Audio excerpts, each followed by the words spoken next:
મીઠાપુર ડુંગળીના યુવા સરપંચે લોલમ લોલ કરી ભ્રષ્ટાચાર થયાનો ગંભીર આક્ષેપ લગાડ્યો છે। ધારીના મીઠાપુર ડુંગરી ગામે જર્જરિત પુલના સમારકામમાં લોટ પાણીને લાકડા હટાયા હોવાનું જાણવા મળે છે। આરએનબી પંચાયત વિભાગ દ્વારા મીઠાપુર ડુંગરી ગામે જર્જરિત પુલના સમારકામમાં લોટ પાણીને લાકડાને લોલમ લોલ કરી ભ્રષ્ટાચાર થયાનો આક્ષેપ મીઠાપુર ડુંગરીના યુવા સરપંચ ઉપેન્દ્રભાઈ વાળા દ્વારા કરવામાં આવ્યો છે।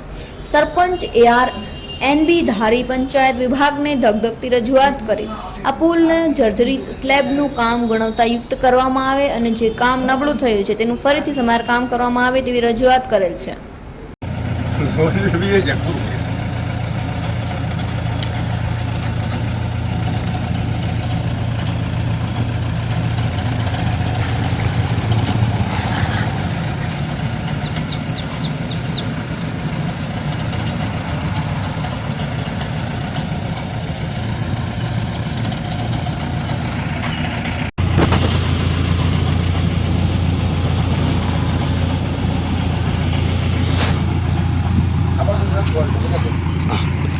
બેસ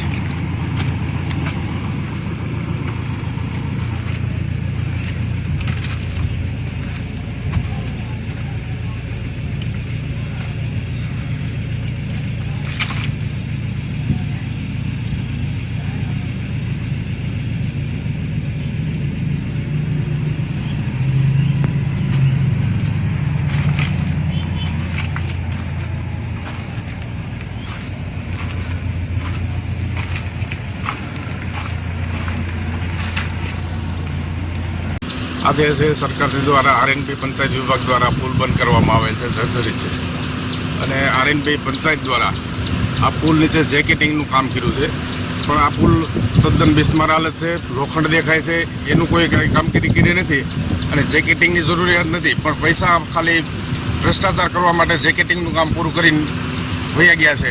પણ જર્જરિત પુલ છે, લોખંડ દેખાય છે સામે, છતાં તંત્રના પેટમાં પાણી હલતું નથી। તો તમારી માગણી શું થવું જોઈએ? માગણી છે કે આ નવો પુલ બનવો જોઈએ। પછી બીજા નંબરમાં જેકેટિંગનું કામની જરૂરિયાત નથી, લોખંડ દેખાય છે તો ત્યાં કરવાની જરૂરિયાત હતી, પણ એ આરએનબી પંચાયતે કર્યું નથી કાંઈ। અત્યારે માનો સરકારશ્રી દ્વારા કે ભાઈ નબળા પુલ હોય એ બંધ કરવા, તો ભ્રષ્ટાચાર માટે અત્યારે જેકેટિંગના નામ તેને એવા ખોટા કામો કરીને ખોટા બિલો બનાવે છે આરએનબી પંચાયત।